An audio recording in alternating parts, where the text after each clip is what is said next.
City Hall estimates that there's about 90,000 rideshare vehicles operating in Toronto. Almost everywhere you go in the city, you'll see those stickers on vehicles. Now, it's a similar story in Los Angeles, where that city's mayor is currently looking at forcing all rideshare vehicles to become electric.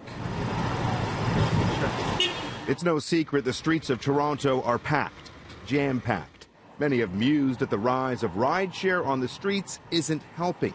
The city says they finally have a handle on the amount of Uber and Lyft cars prowling the roads at any given time. Our data from the congestion management study and other studies that we've done see it's roughly around 5,000 as the average. Sometimes it's more, sometimes it's less. The eye test might lead you to believe that it's more than 5,000 more often than not.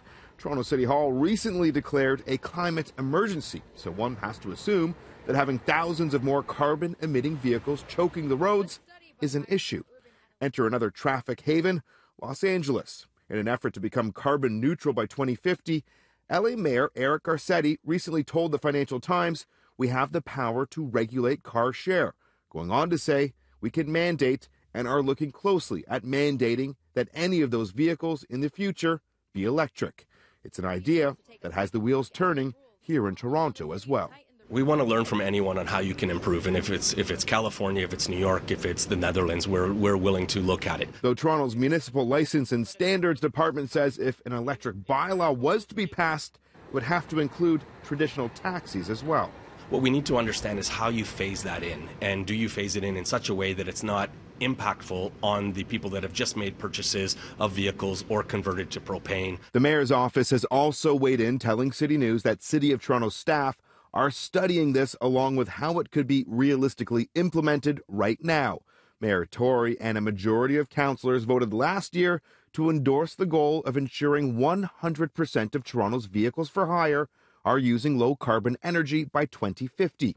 In a statement to City News, Lyft says they've been proud to expand its electric vehicle fleets in Seattle, Atlanta, and most recently in Denver.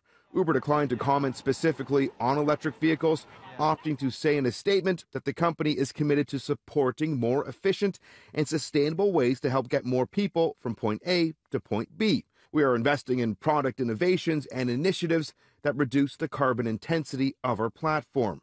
We also spoke with one of Toronto's largest taxi companies to see if they would be on board. We're never going to be opposed to talking about things that are going to improve the environment or contribute to a healthier climate. It just doesn't make sense. And later this year, city staff will be releasing a report that looks at vehicle emission standards and targets for the entire vehicle for hire industry.